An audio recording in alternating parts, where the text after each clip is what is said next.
What is up? At SEC After Dark. What's going on, guys? Stephen Willis, Jeb Beechum, and Jake dressed up as a wooden wall.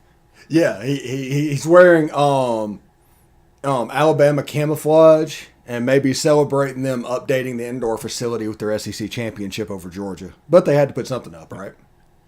Yeah, right. Exactly. But yeah, Jake is. We hope Jake is okay. This weather system is moving through here, not only where he is, but Middle Tennessee as well. I don't know if you guys are affected by it. But if you are, Jeb's up there by you. Safe. Oh, yep, okay. I'm up in Tennessee right now. So yeah, Jeb's in Jeb, okay.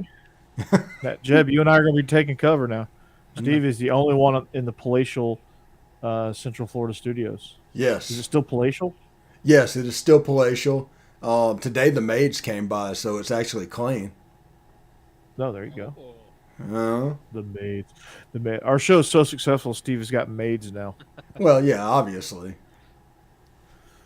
I haven't seen a cent, but we're good. You can send those maids up here if you want. Yeah. Just so everybody knows, if I seem a little bit distracted, I'm watching the USA and Costa Rica. FS1, right? No, CBS Sports Network or Paramount Plus. Oh, okay. All right. Mm-hmm. Yeah, I'm going to try to find it. If you see me looking over, it means I'm looking for it. Or, Steve, you can update us, actually. Huge victors, 5-0, right? Last 5-1. They gave up a goal in like the last 10 minutes. It was 5-1, but it made it to where Costa Rica had to win this game by 6 goals for it to become a situation where the U.S. didn't qualify. Gotcha. Soccer? Yeah. So, anyway, like I said, we are SEC After Dark. We are brought to you by betonline.ag. We're finally here. The top teams in college basketball have been determined. The Final Four is set. Man, if you're looking to wager on these games or the national championship, head over to betonline.ag on your desktop or mobile device. Sign up today and receive your 50% welcome bonus on your first deposit. Just use our promo code Bleav. That's BLEAV to get started. And I say Bleav because on the audio side, we are on the Bleav Network. So, BetOnline remains your number one spot for all updated odds and info, along with player props and new contests throughout the year. It's the best source for all your sport wagering needs, including live betting and everyone's favorite Vegas casino and poker games. Super easy to get started, so join today. Learn why everyone is saying BetOnline is the fastest and easiest way to wager on sports. BetOnline, it's where the game starts. We got an action-packed show today. I got a little SEC baseball. Final Four, we'll talk about that a little bit. Some updates on the Will Smith situation. If we want to get into that, I don't know if that headline is tired at this point.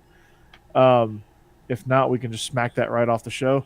And then Bruce Arians announced his retirement today in Tom Brady's latest power move for the NFL. Yeah. So we'll talk about that a little bit. And, of course, updates on, you guessed it, soccer.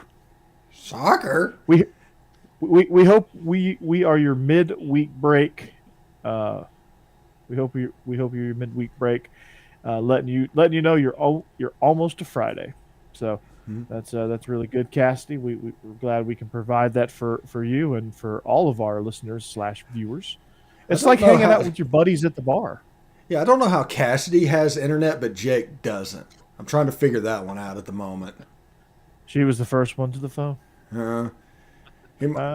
Sorry, his net zero. Maybe he got a phone call. I don't know. Yeah. She has a secret office that has the best internet that anyone ever has in the entire United States, and then she left him with the AOL account. She at least had the decency to run him a fax line so he could. That's nice. So. That's really solid by Cassidy to be able to take care of him that way. We love you. We love you, Cassidy. So the Final Four. Steve, how's your brackets doing? Dead. Yeah, my final was Kentucky and Tennessee, so by Saturday I was ruined. Yeah, I'd say so. My overall champion pick is still in it, so that's the only team that I picked is still in it. But who's your overall champion? Oh, Kansas? Okay. Yeah. So I can't. Kansas has screwed me so many times. I just can't pick them. yeah, I don't blame you. I can't do it. I can't bring myself to do it. I certainly wouldn't have picked personal Duke or thing. North Carolina. It is a personal thing with me. Yeah, I wouldn't have picked.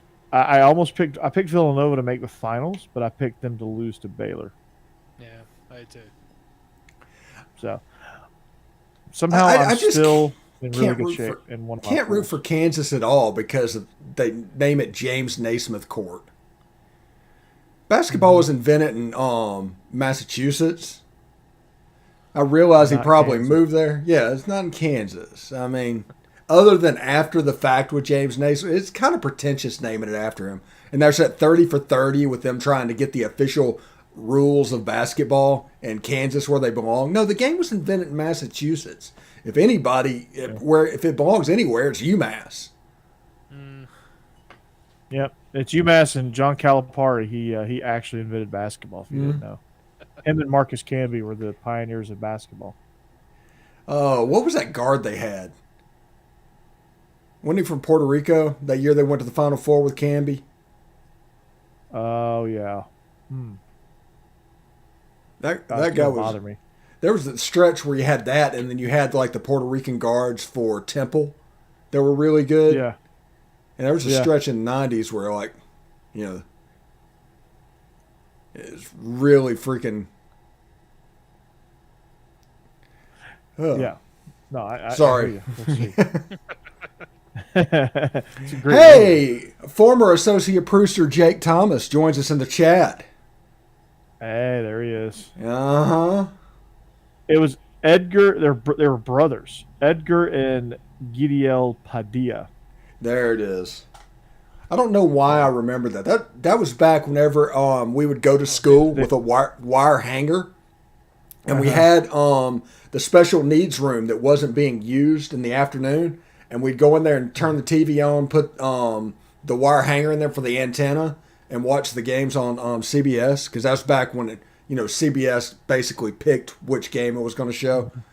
But I mean, that's how we saw the Christian Leitner shot, doing that, and that was good times. Yeah, they're from Toa Alta, Puerto Rico. Brothers. They're brothers. See, brothers. Yeah. Never say I don't have useless information. Oh, really? You have plenty of that. Guess who's an assistant coach there? Bruiser Flint. Bruiser Flint. Yeah, he's currently at. He's been following Calipari around. He's like one of the top assistant coaches. But never gets a head job. Got into an argument on Twitter whenever they made a point that Villanova. It's nice to see an inner city school make it to it. It's like Villanova's not an inner city school. They're outskirts at best. Temple's the inner city school in Philadelphia. Yeah, you gotta love that. Yeah. It just the inaccuracy just Yeah, it's like saying Smyrna High School is inner city Nashville. Yeah. Yep, not a chance. Mm. It's like comparing Smyrna and Pearl-Cohn as being for locations. Pearl-Cohn is inner city. Smyrna, nah. So, but yeah, Villanova, inner city Philly. Yeah. Then you have Kansas, they're inner city Wichita. And you have Duke, which is inner city Charlotte, and North Carolina, which is 2 blocks away, inner city Charlotte too. And you got 4 inner city schools playing against each other. It's going to be awesome. Yeah, like there's several miles to happen, but if Villanova is Philadelphia, this is your tie-in, Corey. It's West Philadelphia. Born and raised. Uh-huh. On the playground is where I spent most of my days. Well, maybe Villanova will slap Kansas right on out of the tournament. Smack! Chris Rock's comedy tour is their tickets are selling for it all of a sudden. Yeah, I wonder why. Certainly the highest ratings. of John Oscars might be in a onto while. something. Yeah, John might be onto something here. Vince McMahon is a brilliant guy.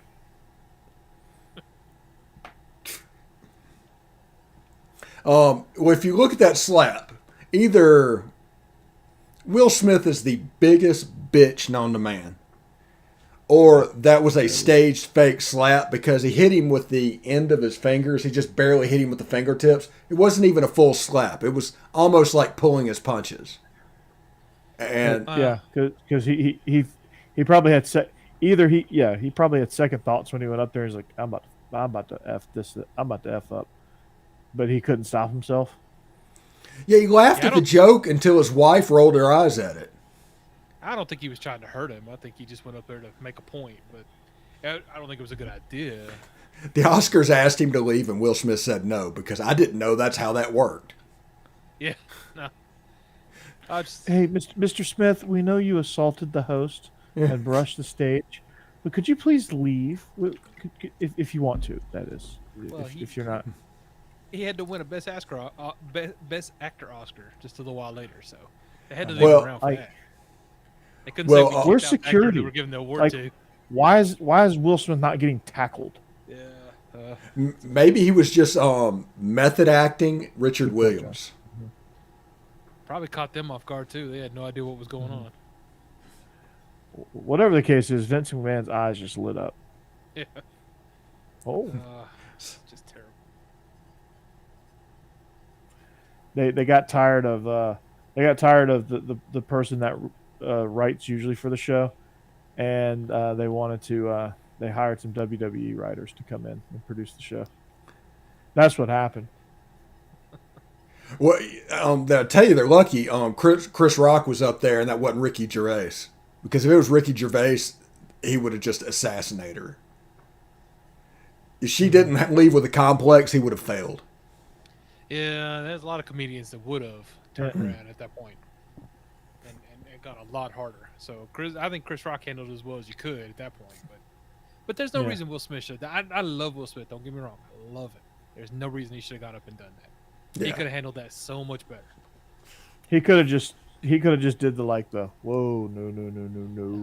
He could have done that he was going up to give a speech a little while later. He could have said something about it in that, just make Chris Rock feel like a piece of trash. But no, now everybody's on Chris Rock's side. I think that backfired on him pretty bad. If that's and he knows it.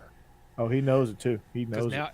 Every joke's about his wife and the infidelity and all that stuff, and it's all getting thrown in his face, man. Yeah, not a good look there. This did not work for Will.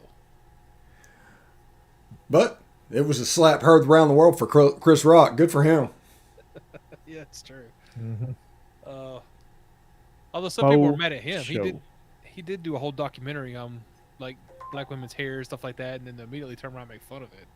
That was pretty rough too. But yeah, I mean, I'm not saying the joke was warranted. I mean, it was. I don't think he should have went there. No, I mean, it was a soft joke, but I don't think he really should have went there. Yeah. But he didn't deserve to get slapped over it.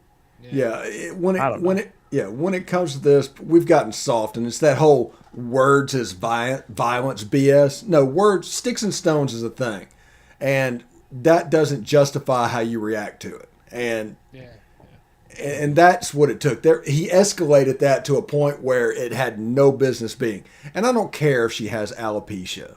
I mean, if she went there and had her hair done up with G.I. Jane in public, in front of everybody, in a show that they are known for making fun of people, maybe go there expecting a G.I. Jane joke because it looked like she had a crew cut.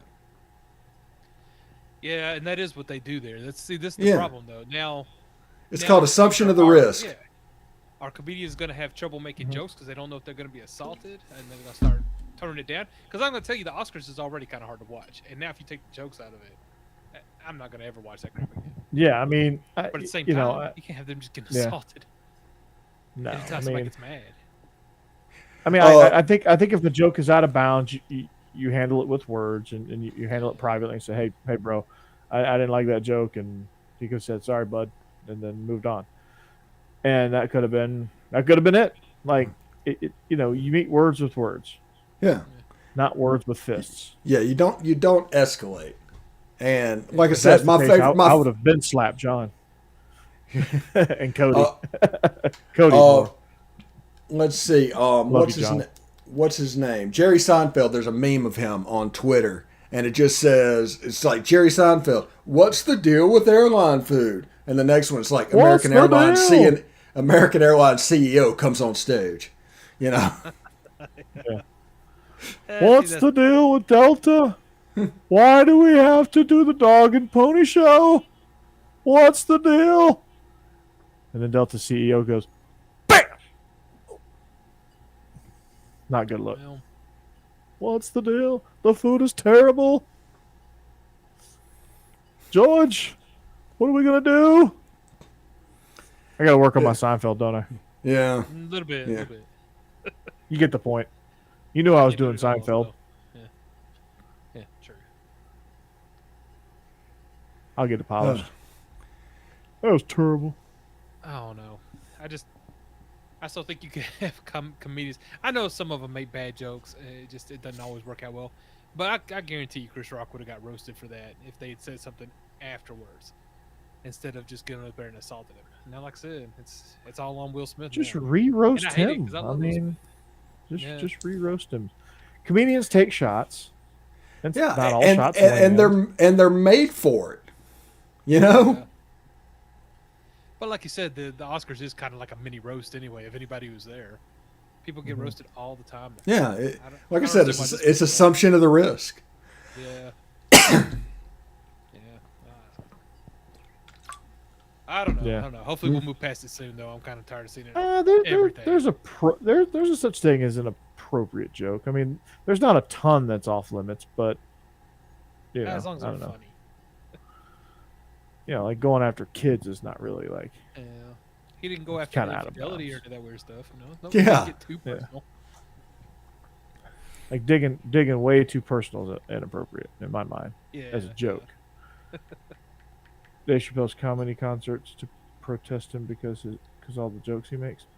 Yeah, I mean Dave Chappelle gets into some heavy topics, but he doesn't get personal, which that's a different thing. Yeah. Which I never understood. I've watched his comedy. I don't understand how he comes off so anti-trans. I know he makes jokes, but to me they're always just jokes. They're never actually like. I don't think afraid he's of those people anti or anything. I don't think he is either. I think he just. I don't jokes think he's about whatever anti he- anything. I He just jokes about how awkward it is. Yeah. I mean, that's what he's joking about. And I think his whole bit right now is the fact that he doesn't really do anything. He just does just enough to get the outrage machine going and just watches it go. Because you assume that he said something wrong, but if you listen to it, you're like, he didn't really. See, no, he didn't. that's what I'm saying. When I watch it, I don't understand why people are going so insane about this, but it is true. I He appreciate makes fun of Dave. everyone, and I appreciate Dave because he takes the risk. yeah, Mm. yeah. He tackles definitely some not afraid. topics that, yeah, he's not afraid. Which, I mean, if you go out of bounds occasionally, if you take big risk, you're going to get burned. It's going to happen. There's going to be people that don't like it, all that good stuff, and he understands that. That's why he does it. Yeah.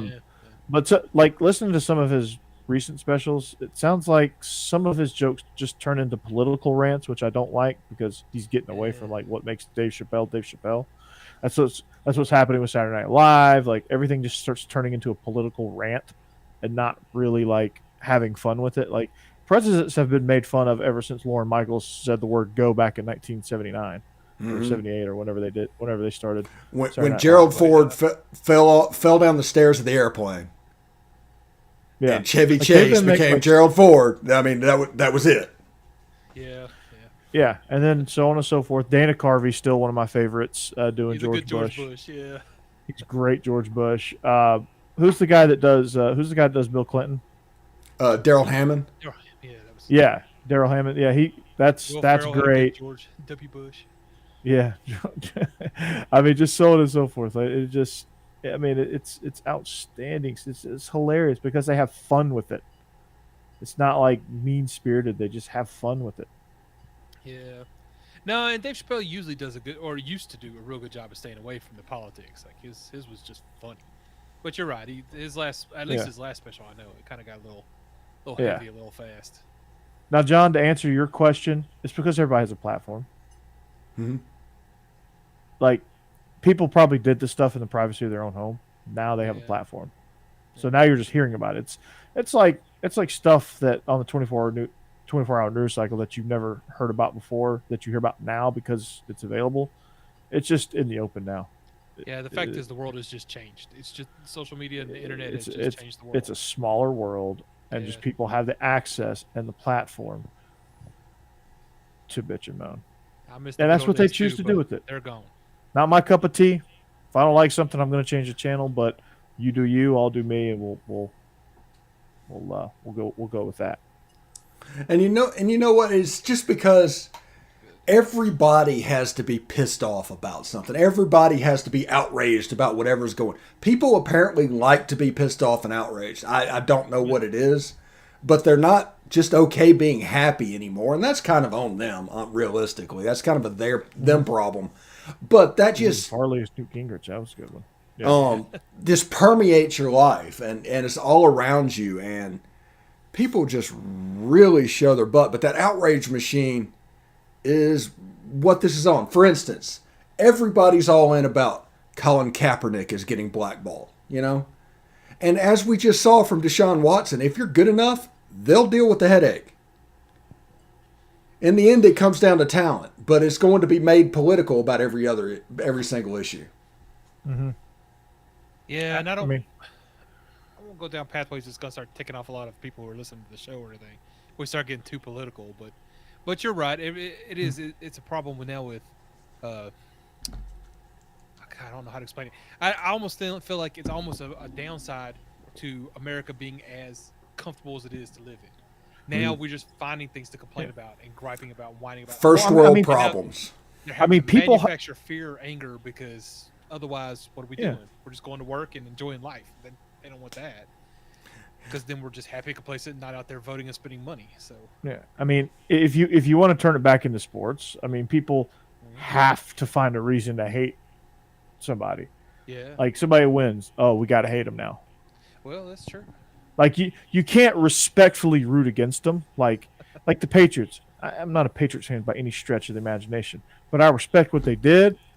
I enjoy rooting against them sometimes, just to see good football. 28-3. I hate them for that, though. I do hate them for that. No, but there used to be legitimate reasons. You're right. Like the Yankees, I hated them because they bought championships for so long. But it's not like the Patriots were doing that. What? They just got that great quarterback. The Yankees you should have shot A-Rod. It was a biracial angel. No. The Yankees were doing nice other guys reference. The Yankees, they didn't do anything wrong. No, it wasn't illegal today. I dislike the Mets more because they're a division rival with the Braves. I hate the Mets. But and the Phillies. Division rivalry. That's and the Nats. Actually, I kind of hate the Nats the most right now. They're division rivals. And that's weird with them having disappeared for a while and just came back. But you're right; they've kind of taken over. But sports hate is a different hate. But people just want to assume, like, oh, they cheated. Oh, they only won because their star receiver was out, or they only did this because of that. And they try to downplay everything. No, the Patriots won and overcame a 28-3 deficit because the Falcons choked it away, and the Patriots took advantage of it. And Tom Brady did what Tom Brady does. That's why they won. In team sports right now, you can't lift your team up. Like we'll instead of doing political thing, we'll do it team sports. Yeah. You can't lift up your team up without tearing down the other team. There always has to be a whataboutism element of it. It's stupid. It's absolutely ridiculous. But if you listen to my post-game pods that I did for the Tennessee game, Tennessee just came down to Oxford and just whipped some serious ass this past weekend. I'm about to whip somebody's ass. But if you listen to the post-game pod, my pod's talking about how good Tennessee was and how well they played. Not so much about how much we lost, but what about what's going on down in Starkville? Because that would be the argument that's going on. It's like, yeah, but what about Starkville? It might look bad for us, but how are they doing? No, Tennessee played really well and won the game. We have some holes in our team, and we need to get better. There's your post-game pod. Did that in over 3 videos over the weekend, and I think it turned out pretty well. Heck, I got more likes from Tennessee fans than you would think. Well, you gotta I mean, the thing is, you got to give credit where credit's due. If you get your ass kicked, you just got to like. I played one-on-one basketball with this kid in PE class. I was talking so much trash. I was just trying to get in his head, see if he'd brick a few shots and give me some openings. And he's just like taller, longer, and swatted a few of my you're shots. Like 5'7", buddy. No, some dude told me I was 5'10" today, so I must have been standing a little taller. Must have grown a little bit. No, but yeah, I mean, I played basketball like a 5'8" center would. Yeah. I can't That's dribble terrible. or shoot a Terrible. three. Terrible. Like if you're taller than me, I can't play you in the post. So I mean, this kid just started raining threes. So I had to be like, nice job, you beat my ass. Yeah. Yeah, it was something else. But Tennessee does have a generational baseball program, I do believe. I think the way you beat them is to get the starters out of the game and get in the bullpen. But if you let those starters go 7 innings, you are screwed. Because they got a bunch of 97, 98 mile an hour fireballers, and it's kind of literally just impressive to look at. I was very impressed with the starting pitching. Yeah. Yeah. And those you are just gotta hope that freshmen. they're all. Yeah. My God, a freshman. Yeah. Yeah. That's just scary. Yeah, I Chase saw some of those highlights. I was like, oh my God, Ole Miss is like Ole Miss was run rolling people at the beginning of the year, and then all of a sudden here comes Tennessee. Tennessee's got Vanderbilt this weekend. If they sweep Vanderbilt, it's about just to assume that it's for real. Yeah. Yeah, that's what I was assuming before this started. They had 6 games to tell us where they really were, and I love the way it started. So we'll see. Now Georgia's got some bullpen issues. They got to the bullpen in 2/3 of an inning against Kentucky on Sunday, in a series clincher, a rubber match, so to speak. Gave up a grand slam in the first innings. That set the tone for Sunday. It just was ugly. Starter lasted 2/3 of an inning before giving up a grand slam and getting pulled. And then Kentucky went on to win 18-5. Oh, Ole Miss is up in brutal Lexington series. licking their wounds. But Georgia has a really good Friday guy, but I think they're pitching on Saturday and Sundays a little bit suspect at the moment. It's their bullpen. Well, their Sunday starter was he had a horrible outing, and the bullpen just wasn't good either. Bullpen couldn't hold anything. They couldn't they had a chance to turn 2 and get out of an inning and possibly stop the bleeding and give themselves something positive. And the dude sails it into the dugout for, allowing the runner to advance, who eventually scored that inning. That extended their stay at the plate. So I don't know. Yeah. Georgia's got some bullpen issues to figure out. One of the most impressive things about Tennessee in that game is they don't walk people. In college baseball, they just do not walk people. And they force you to play baseball and put it in play and do those simple things that you think about from back in the mid-'90s in the SEC. And they just don't beat themselves. You have to beat them. And they have some really good players on their team. Yes, they do. They do. Yeah. They're rock solid. We just talked about the starting rotation. Like that speaks for itself. But you look at what they bring to the table. I mean, it is. I mean, they got guys that come out of the bullpen throwing heat. You got starters that can go 7 throwing heat. You got hitters that put the ball in the gaps. You got defenders that they just keep it. They make you play situational baseball, and a lot of teams can't handle that. Yeah, they got that reliever that has thrown a pitch 104 miles an hour this year. Yeah, did you see him try to throw an off-speed pitch though? He threw it to the backstop. He bounced it in. Yeah, well, I did see what I wanted to see, and that was Tim Elko just turn around 101 mile an hour fastball for a home run.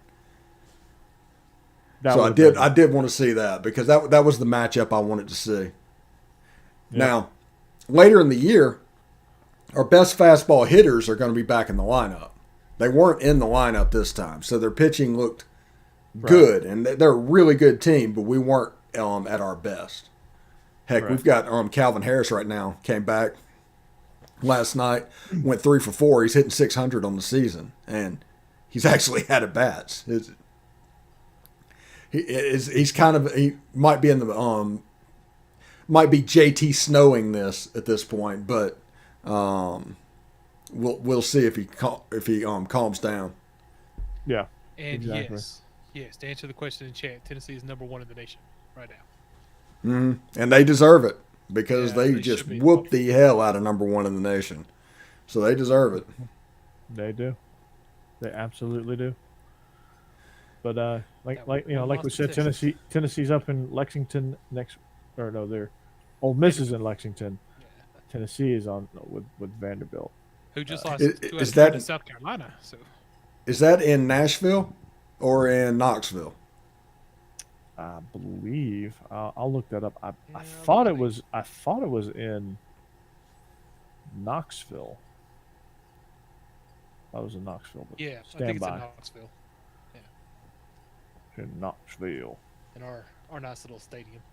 Yeah. Georgia had a bounce back win against Georgia Southern. That was good. They got a little mojo back. Got some bounce back performances and stuff like that. Yeah. Ole Miss took out some frustration on North Alabama, beating them 20-3.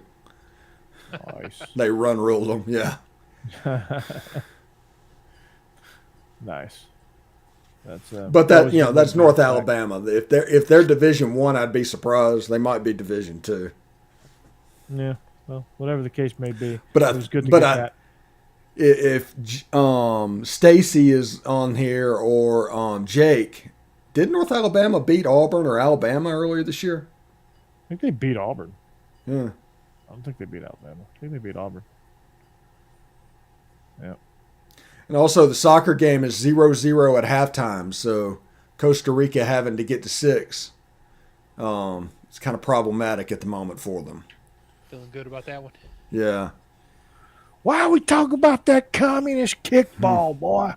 Comic kickball. By the way, Christian Pulisic is my new favorite all-time Pulisic. U.S. Pulisic. Yeah, I can never get that. You know me in names. Sorry, Christian. Yeah, he's so good I can't pronounce his name. He scored that goal, and everybody kept saying he didn't mean to do that. That was accidental. And Christian Pulisic got on social media and was like, I did exactly what I wanted to do. That was great. Yeah, just because you can't do it, just because you can't pull something off like that, don't try and blame me. Yeah. No, I meant that. And he said it so quickly too. That was what was great. Yeah. He's like, what's going on, guys? But it was a beautiful goal. It was a beautiful goal. Mm-hmm. No doubt. See, this is another thing with team sports talking about in America. If an American does something well, it's because of an accident. If a European does something well, it's because of skill. They can't cross for whatever reason.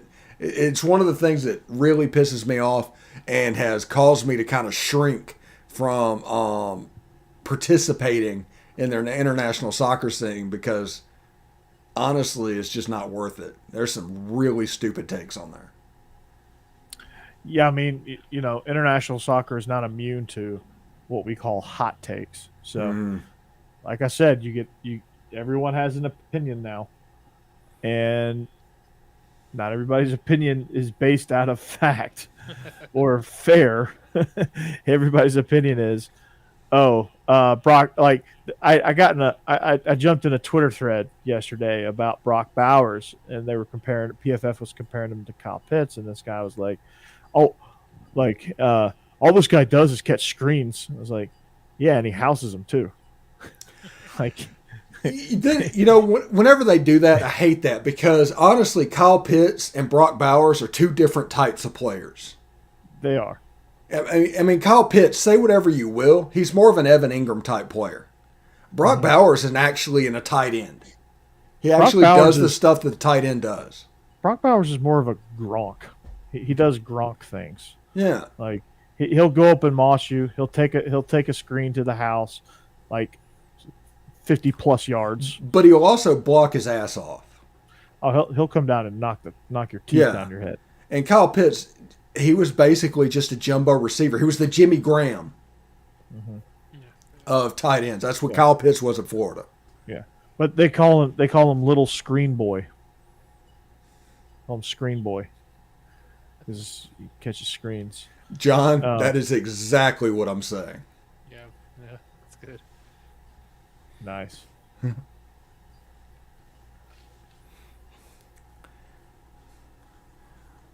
But it honestly, in the last couple of years, just being an international soccer fan and watching what's going on, without all of that outside noise, that's pretty fantastic. Because I'm confident in my own opinion. I know what I'm looking at. So I don't need people to justify my takes, And yeah, it's nice to be able to just watch a game and not go on and have to. It's like, hey, I think we played pretty well. Let's go see if somebody else thinks we played pretty well. I know they played well. Yeah, regardless of result. Yeah. Yeah, I know we played well. I know the reasons. I've been in competitive. If you play competitive sports, even as low as the varsity high school level, or even like competitive, leagues as competitive youth leagues, you understand the game and what goes into winning a game and what goes into scoring a goal, what goes into completing a 50-yard bomb, what goes into taking a screen 72 yards to the house. Mm-hmm. You understand all of that, and you don't, and you can do things like compare Kyle Pitts and Brock Bowers. Yeah, and just because and not tear down either one of them. You might not know anybody from Adam, but they're going to come on and tell you they know exactly what they're talking about. No, don't take their word for it. They might not know what they're talking about. In fact, 9 times out of 10, they don't. And by the way, with Pro Football Focus, if Pro Football Focus did what they claim to do, they would have a staff of 7,000 people. I guarantee you they don't. They don't. But the whole point of what we've been talking about is you can simultaneously praise Brock Bowers and Kyle Pitts and and say these are 2 elite tight ends. Yeah, you don't for have different reasons. You don't have to tear down one to build up another. Yeah. Just because you like Brock Bowers better than Kyle Pitts doesn't mean Kyle Pitts sucks. It just means that, hey, he fits what we do really well. And they probably brought that up because of the Georgia-Florida thing, and they wanted people to argue in the mentions because they're going to sit there and talk about how Brock Bowers is no good because you're a Florida fan. And stuff like that is stupid. Of course, I don't talk trash at all either. I'm not a trash talker. I've never been that way. So I don't have to worry about somebody talking trash to me because I don't do that. I don't play that game. I just enjoy the sports, what I'm seeing and what's going on without having to worry about what other people are doing. I mean, it's silly. Yeah. Yeah. I totally agree there. I mean, that's, And what was funny is I jumped in another one. I don't usually do this, but I was just kind of Chris Collinsworth owns PFF. Well, he's asleep at the wheel. Yeah, I think I heard that. He does, but he's asleep at the wheel.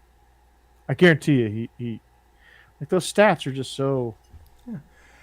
Somebody says he's ranked the number 77 offensive tackle. Okay. Sure, whatever. It's like the Jennifer Lopez thing, like, Jennifer Lawrence. Jennifer Lawrence, yeah. Jennifer Lawrence. Yeah, I don't even know what I was saying, but I got in this thing on Twitter. There was another guy that posted he says, now this is what's called setting the tone, and it was Major Wright in the national championship game in 2008 against Oklahoma, where he comes over and literally launches into the dude. And I just simply replied, yeah, setting the tone with an ejection on the first play. They wrote the targeting rule based on this clip. Yeah. I mean, it's Major Wright doing this. Like, I mean, he tucks his arms and throws his head. It is textbook targeting. And I'm like, that's why they wrote the rule. Yeah, and I got like several likes on it. Nobody debated me, so I thought it was a solid point. Yeah. Pro Football Focus is the exact reason you don't just trust somebody's right because they tell you they are. Mm-hmm. It's the exact right. I mean, if there's only 8 full-time employees and they're covering videos and doing ratings on every college football team and NFL team, you know something's up. And most of the people that are doing this stuff are part-time guys that like it's their side hustle and they work on it for like an hour once every other week. But it also tells you that stats don't tell the whole story. You know, you can throw all these PFF stats out, but you know, it doesn't tell the whole story ever. Stats are a good jumping off point, maybe. It's a good piece to the puzzle, but it's not the puzzle. Context matters.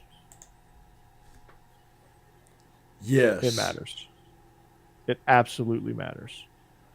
Because like you have these stats and sometimes they're just inflated by playing Northern Arizona followed by Western Kentucky. You know, you throw for like 1 million yards against those two teams. And all of a sudden your PFF ranking goes way up. You know, it just the metrics only tell you so much. Yeah, PFF, for whatever reason, I just have a pet peeve against them. And anybody that just claims to be an expert, but you don't even have a face with whoever is putting there, I don't trust it at all. But Chris Collinsworth getting that on Sunday Night Football, that's probably a smart move on his behalf. Yeah. I mean, it's good business. I can't fault them for that. And I like Chris Collinsworth. He goes. I mean, he was a former NFL player. He knows what he's looking at. He goes. I like it. I really like his insight on NBC football. He does a good job of going in depth and preparing and all that stuff. And he does a good job. I wish PFF would reflect that, but he does a tremendous job. Yeah, I like him just fine. Costa Rica just scored 1-0. Game. Reminder, U.S. goes to the World Cup as long as they don't lose by 6 goals. Yep. Todd Bowles is getting a 5-year contract as a head coach in Tampa, by the way. Really? Mm-hmm. Wasn't he the coach of the Jets at one time? Yeah, you can't judge him on that, though. This is Jets. It's the freaking Jets. The Jets are pitiful. A pitiful organization. Mike Tannenbaum was the guy that hired him, just so you know. And the one that was filling the roster up with his talent. I thought they played well at times, especially defensively. Todd Bowles is a great defensive coordinator. We'll see how good of a head coach he is in his second stop. So Buccaneers have. Tired. Well, I guess just let. Why did Tom Brady come back then? I guess he didn't really care that much about the head coach. No, well, I think Tom Brady had something to do with this retirement. Retirement, because they had some friction. He came back just to shake things up a bit, just to prove he could. Maybe he just hated the phrase "no risk it, no biscuit." Mm-hmm. He's like, here, take your biscuit and go upstairs. Yeah. Just came in to swing his, what around a little bit. Mm-hmm. Yes. That's exactly what it was. I don't understand why he don't retire and go home.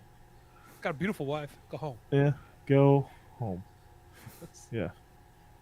But he doesn't want to. No, apparently not. And he still plays well enough he doesn't have to. So. Yeah, exactly. So there you go. There you have it on that. It's pretty cool. Good. I'm happy for Todd Bowles. I think he deserves it. I think he's, he's been runner up in a lot of these searches. Yeah, I mean, good for him. I mean, the NFC South, man, it transformed quite a bit. Yeah, it is. Yeah, you got Jameis versus the Red Rocket over there in New Orleans. Mariota time.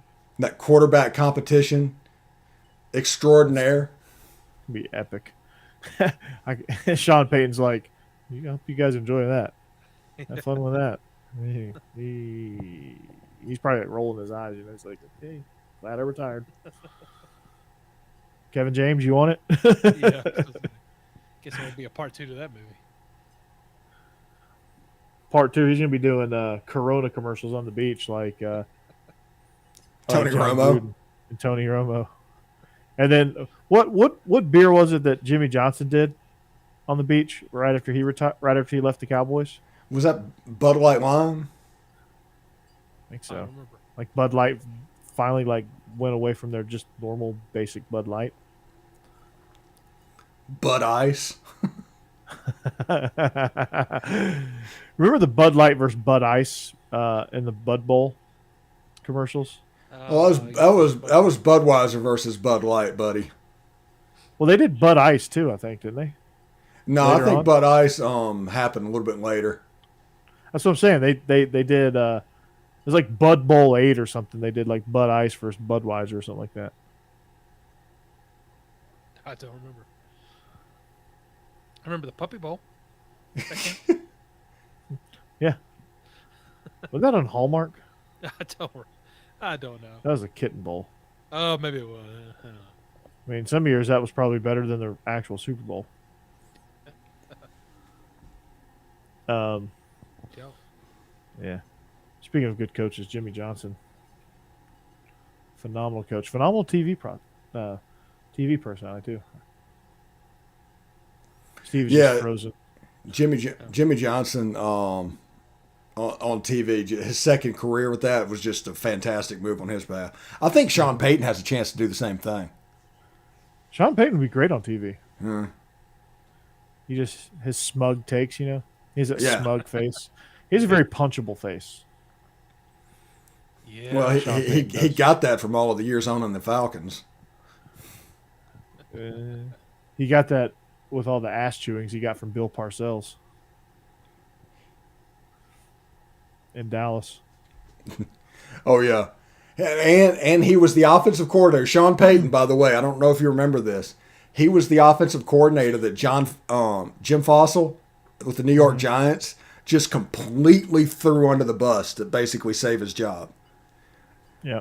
That before he went to Dallas, he was in New York doing that. But yeah, he's from that John Gruden school of just grind, man, just absolutely grind, and you know it shows. We'll see what the Saints look like in the future, but you know I like Dennis Allen. He's a good defensive coordinator. Yeah, I do like Dennis Allen. We'll see if he's again his second go around. His first go around was with the Raiders, wasn't it? Yeah. So we'll Yeah, he was see. with the Saints, then he went to the Raiders, and then that didn't last, and he went back to the Saints. Lasted a season, I think, before Al Davis quickly fired him. He could have been like Lane Kiffin and tried a 74-yard field goal with Seabass. I mean, that's not unreasonable with Seabass.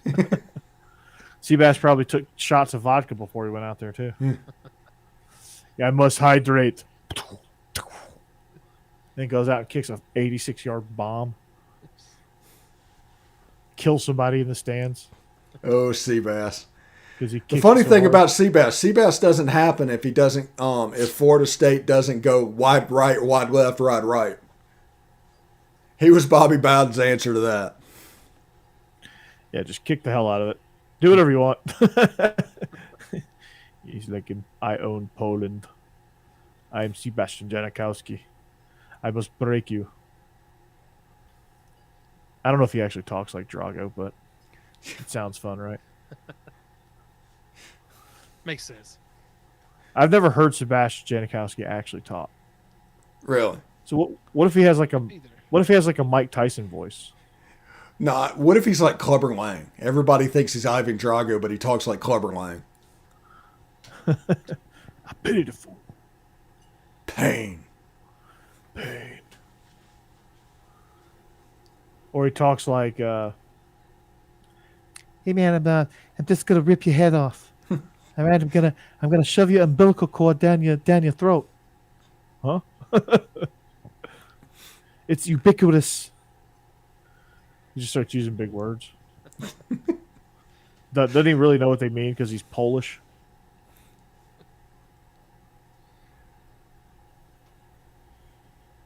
Yeah, we're off the rails. Yeah. Hey, yo. Steve's watching soccer. Steve. Yeah. 2-0 Costa Rica. We're gonna like make this a thing, aren't we? Well, it's in the 60th minute, so they have to score 4 goals in 30 minutes. Shit, I don't know. Slide But in this, at 5-0. yeah. Just let me know when it's 5-0, and I'll turn it on. Yeah. But Costa Rica is a history of beating the U.S. by 2 or 3 goals in qualifying. So this isn't a surprise. That's the reason that 6-goal pad was important. Mm-hmm. It's in Costa Rica. They kick our ass down there. Yeah. It's just a weird stat that we just can't win in Costa Rica. Yeah. Just whatever it is. True home field advantage. Yeah, and also whenever they play Costa Rica, most of the time they play them in the winter for whatever reason. Or something to where it's not like a sauna like you expect, and it's 95 degrees and 100% humidity. And those guys play domestically mostly. Yeah. So they know what's happening. Yeah, no doubt. yeah. I'm picking up what you're putting down, for sure. Remember Sebastian talking to Holly Rowe, who's asking Sebastian something about Bobby Bowden disciplining him, and Janikowski doesn't seem very receptive to the question. It's because Bobby Bowden probably tried once to be like, "Dad gummit, Sebastian, you got to get in on curfew, Dad gummit," and Sebastian's like, "Yeah, F your curfew." In Poland, I was drinking at age 13. It's the legal age. Oh, anything over in Europe, like in Italy, there's not really a drinking age because people don't binge drink over there. They just, you can have a beer at 18 if you want it. Now their DUI percentage is 0.05 or something like that. Yeah. So I mean, it's like 2 beers is basically drunk driving. But they never. It just doesn't seem like they ever like. I mean, I'm sure people do, but like just overall, it doesn't seem like they abuse it. They're just like, yeah, have a beer or two. Yeah, whatever the culture, the American culture of it, it's a different ball game. American culture is shotgun the keg. Yeah, I went to Carnivale over there, which is basically Mardi Gras, and it was basically a very tame thing. Yep. Now we're doing Oklahoma on the beach in Panama City. Yeah. Have you seen that? Have you seen those clips? No. Yeah, they do Oklahoma 1-on-1 Oklahoma drill on the beach, and hopefully they'll enjoy their concussion. Girls do it too. Yeah. I watch it. I'm like, oh God. I'm glad this wasn't a thing when I was doing that. Drinking thing. Of course, I don't really understand spring break. I even in college and high school and anything like that, I didn't go out and go do spring break. I just didn't go to school. I might go out and shoot some basketball. Shoot some basketball and watch the opening weekend of the NCAA tournament. That was my spring break. I mean, I had fun on spring break, but I don't get all like it's MTV. And make it like they have, like, just has to be some like giant, like, I guess it's just because this is gonna sound very get off my lawn-ish, but I just don't like those type of things. Yeah. Do I like drinking on the beach and having fun? Absolutely. Do I like drinking by the pool, having fun and relaxing, going on vacation? Abso-freaking-lutely. Do I enjoy? Did I enjoy girls in tiny bikinis? Yes, I did. It was great, but I don't have to have the whole hoopla and like the Club La Vila scene that you go to where people are just okay. No Panama City jokes, Corey. Come on. I got to get them all in while I can. You're gonna drop a Spinnakers reference next. Actually, I was about to say Spinnakers. Go get a fishbowl at Spinnakers. I never went to Spinnakers though. I always drove by it, but I never went. Never went to La Vila either. or cruise the strip. I don't get the cruising the strip. People, that's the thing in Panama City. You cruise the strip, and you just like go. You just drive up and down. It's just like sitting in traffic, and blaring your music. I never like doing and that. yelling at people. I do like to go out and drink a bit, but I don't understand the driving around and cruising the strip. Cruising the strip seemed like the worst, and cops knew it too. So they would just sit right there and bust you right open. Yeah. And then you would see like hundreds of people out on the beach the next morning, like 6 cleaning the beach in jumpsuits. Yeah. Like the most uncomfortable clothing of all time. They got them out there cleaning the beach. I never liked the big club scenes either. Even though I do like to dance, I'm not a big club, or I did used to when I was younger. Not a big club scene person either. I like the hole in the wall bars though. I do like to go and sit and drink, hang out with people. Yeah. I just don't like the club scene. The club scene, everybody's like too good. You know, everybody's like everybody's too good to talk to you. Yeah. Do you know who my dad is? No, I don't know who your dad is. I don't care. Oh, you're not. You don't have 7 digits in your bank account?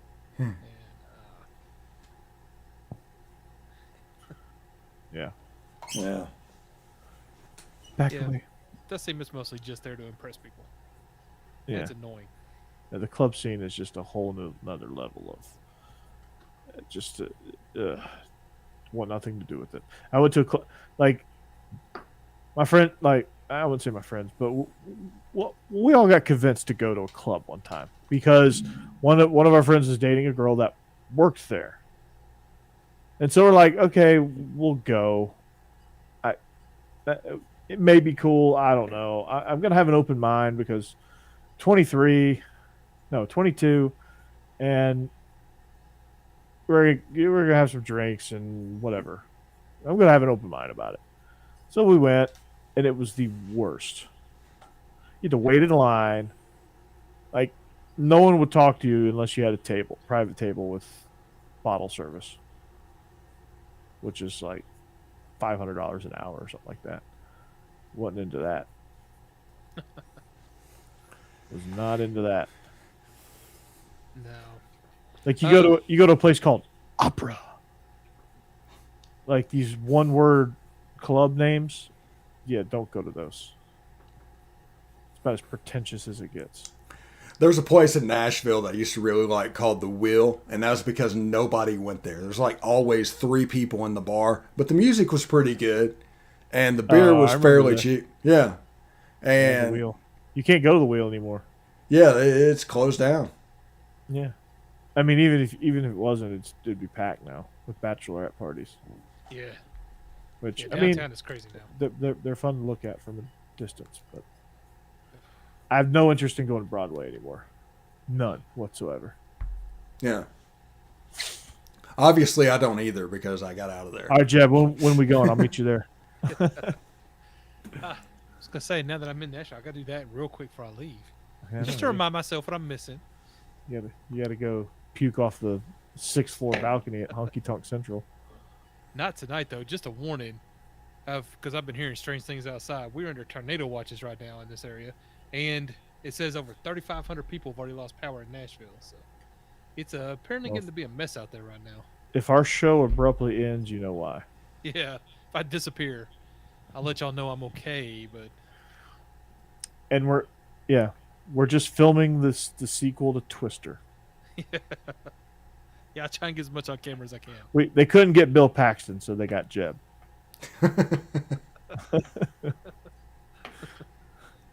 Oh, Bill Paxton. Jake is playing the Philip Seymour Hoffman role. I enjoy that movie, by the way. I don't know why. It's great. It's great. It's so ridiculous. It's the most ridiculous storyline of all time. Yeah. These people literally go inside, like comics when they went inside of the tornado. Yeah. They're inside of the tornado. Like it's a fun movie. Like that, those pipes with an F5 are not gonna rip out of the ground. or it's not going to rip them through that leather strap that was holding them in. I mean, come on. I loved it, though. Yeah. Loved every minute of it. The banter between Helen Hunt and Bill Paxton's characters were great.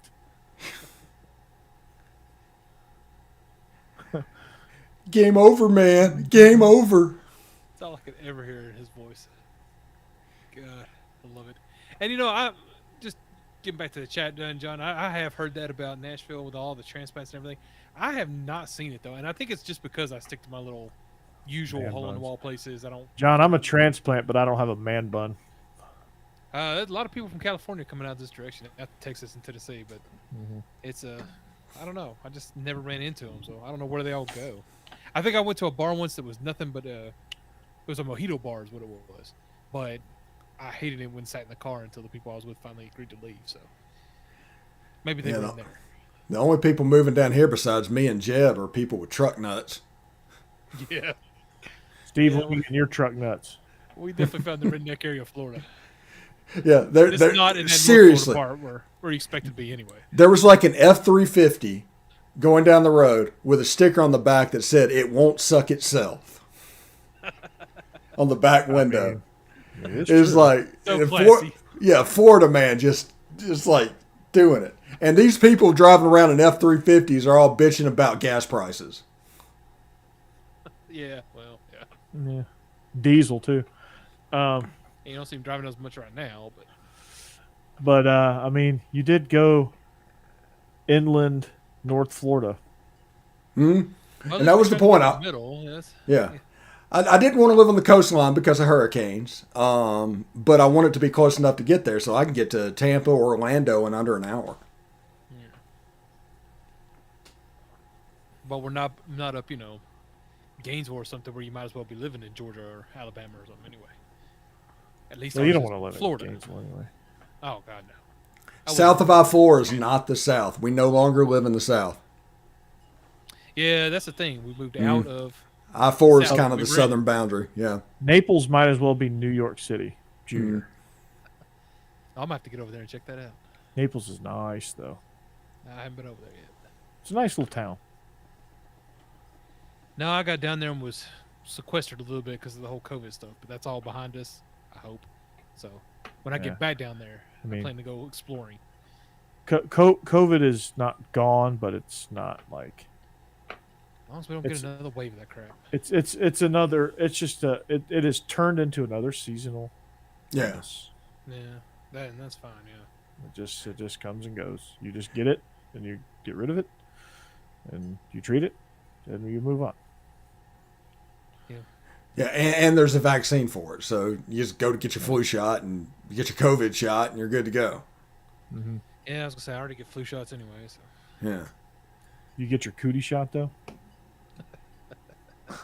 In Florida, I will. You got to.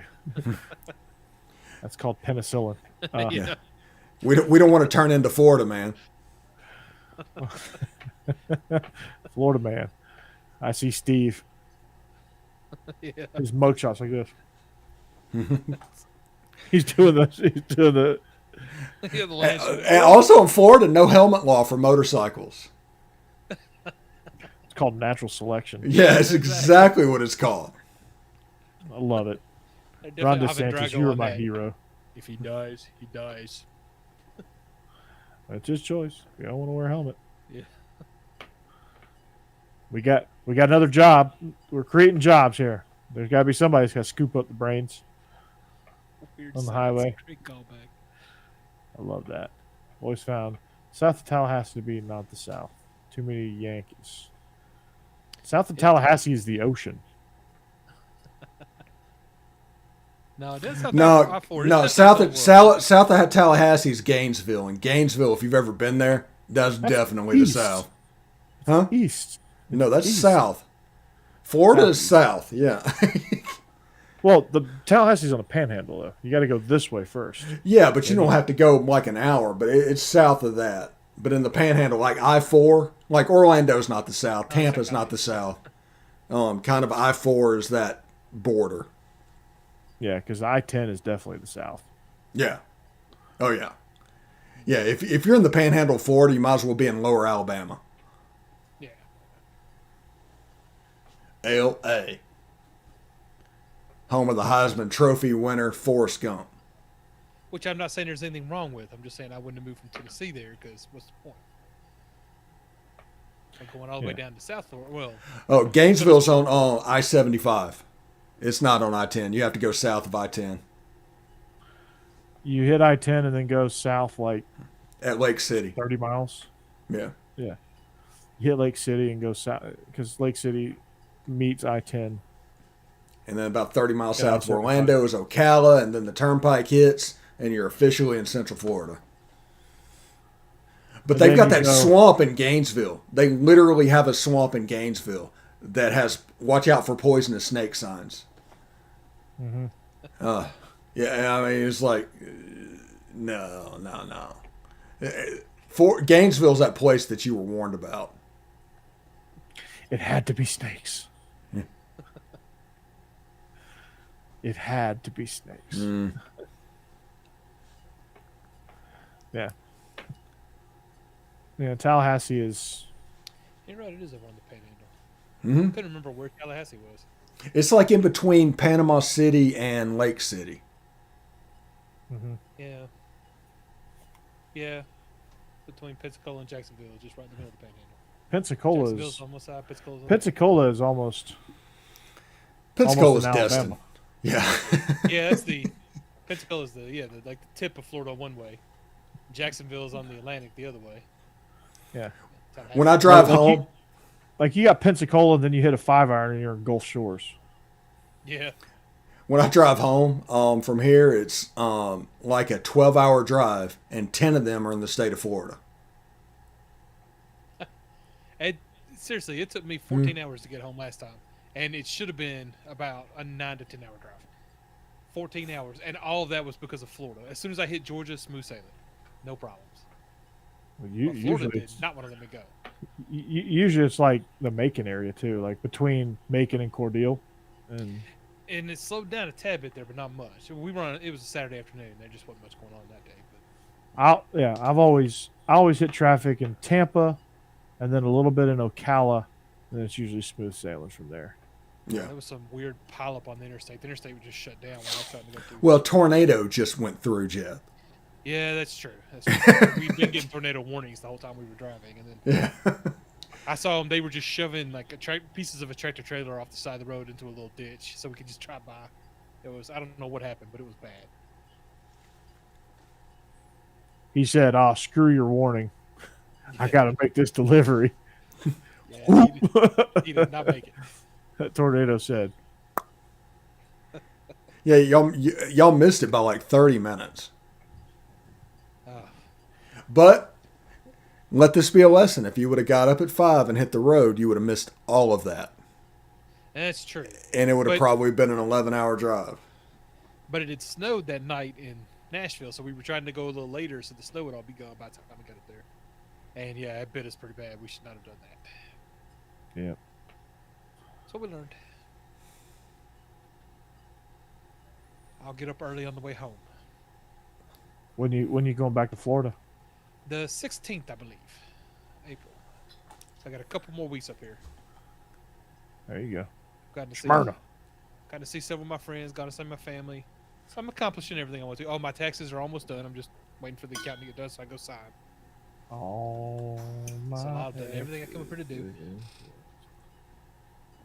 There you go. And got my mama moved to Arkansas. Your mom's moving to Arkansas, and you're moving to Florida. Yeah. No, he's Yeah, already I'm- moved to Florida. And she's Well- keeping her house in Tennessee, so I still He have the hadn't- house here. well, he's doing renovations, so he's not moved yet. Oh no, I did the air conditioning. I replaced all of it right before I left, and I think that was pretty much the last thing I'm gonna do for a while. So, it is ready to go. As soon as I got the whole house ready, I left. But I'm gonna go back. And He's like, "I'm hopefully- gonna move back to Tennessee for a few weeks." Yeah. Yeah. Now that it's all working nicely. You know it's the good. weather because Wow. the weather's really good up here. Yeah. Well. Yeah, Cold and windy for 2 weeks. Yeah, One good of those grief. Y'all's weather this year has just been terrible. Of course, I left I left for Naples and it snowed. Yeah. Yeah, that's true. That was great. That's when I drove Great up there. timing. So Naples is pretty far south. Ooh. Yeah, I mean it's it's the southernmost Gulf town. yeah. Unless you consider Marco Island a town. Yeah. But like where 75 turns left Yeah, across the state? just has a hard left turn. You're right. Yeah, that's where Naples is. Wow. Yeah, definitely have to go down there and check that out. It's nice. It is nice. There's a place called USS Nemo. It's expensive, but the best Chilean sea bass I've ever had. Oh, I'll try that. Miso broiled sea bass. The hard part is finding it, right? Finding Nemo. You just gotta ask Dory. You gotta ask Dory. Yeah, I did that. Yeah. There you go. Nice. All right. You want to wrap this shindig up? Yeah, I was gonna yeah. say, I'm gonna get off before the tornado hits my house. Yeah. Let's get out of here. Let's complete the show before it completes us. All right. We are SEC After Dark, talking about athletic greens. I'll put that in later. Nice. I'll go back and record that. If you've made it this far, you've already heard my brilliant ad about athletic grid. I got to make my order. So we are SEC After Dark. If you want to know what we're all about, we're just, usually four guys just having fun. It's just like you hanging out with your friends and shooting the shit at the bar or at the restaurant. Not too crowded. And that's what we do. That's the perspective we bring. We bring a unique perspective. Steve, you and I have been on the inside of college football programs. Steve is from the Manning Center. He finally discovered shirts. Coach O, after he left Coach O, he discovered shirts. Yeah, I had to rip about 2 or 3 off, but Yeah. Finally Coach O was gone, and I was able to keep my shirts. Finally. Yeah. So Steve kept his shirt on. That's good. It was a learned skill. I mean, first day I met him at Rivals, he ripped his shirt off and stood on his desk to welcome me. Flexed. Yeah. It's kind of weird, but I was like, "You don't want none," and he's like, "Whoa, this is a Wendy's." Oh, bro. Hold up, man. I'm still waking up. I got my producer's junk in my face, and I got you ripping your shirt off. Yeah. Yeah. That's about right. So, but no, we have fun here. We don't take ourselves too seriously, but we do bring good perspectives. So we do have serious conversations.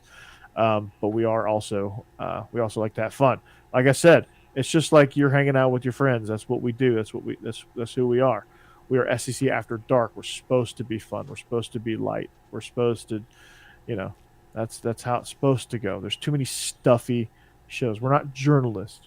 We're entertainers. We're opinion givers. I didn't know how else to say that, but we're here to entertain you, to distract you from all the other hate going on. You can just come here and just relax and say, okay, I don't have to hate anything for the next however long we're on, which varies. And it can, because there's no network telling us how long we have to be on. So exactly, we can go for as long as Rage Against the Machine. So, but you can find us. Hit that bell notification on YouTube. Y'all's Conference Network on YouTube. You can also get to it from Bleav In Georgia Dawgs on YouTube. Find Steve Locked On Ole Miss. Jake Thomas, Best of the West. Tide Talk Sports. You can find me also Beast of the East. We just had a show Monday. We had some fun. Before we go, some dude asked me, and John can back this up. And Vinny took a screenshot of the question, but they asked me based on the Will Smith slap, if my opinion on black people has changed. Oh. Yeah. Oh, interesting. They addressed me specifically and asked that question. And they told Israel that he looked like a prison sentence waiting to happen. Oh Lord. Jesus. Same person. We need to talk about your audience. Good grief. What kind of people are you attracting? Got to talk to Vinny about that. No. Yeah. It was instead of the Russian bots, it was that guy. Yeah. Or person. Or whoever He's probably a St. Peter's grab, right? Probably so. They were just mad. But they left Vinny alone. That was the crazy part.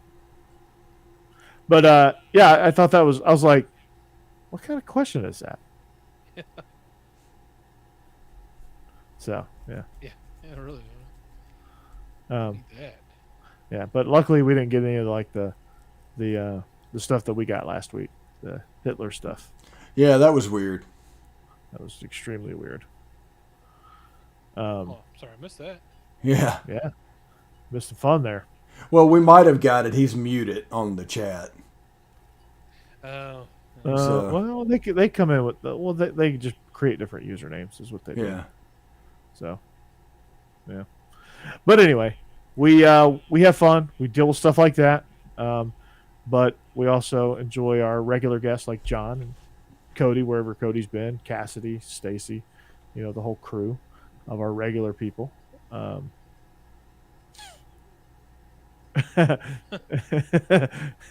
guess Benny looked like the guy that works at Wingstop who always hooks you up with free sauce. Can't be mad at that. I mean, you're not wrong. No, I love Vinny. So, but we are SEC After Dark. You should find us. And find us on our other shows. Illegal Motion. The next time we've had one live stream so far. We're more of a seasonal show at this moment, but that's going to change soon. But we are a seasonal show. We do most of our stuff during college football season. We'll come on with a pod every once in a while, but Illegal Motion, that's going to be live streamed from this point forward as well. So that's where you can find me again. Steve, one last update. Where we at? 2-0 in the 86th minute. So it looks like the U.S. is on their way to the World Cup. All right. Looking good. Okay, so we can rest easy on that. For Steve, for Jeb, and for Jake dressed up as a wooden panel, we are SEC After Dark. We hope you have a great rest of your week. If you're in the line of these storms, stay safe. Jeb talking to you, and we'll see you back here next week. Goodbye.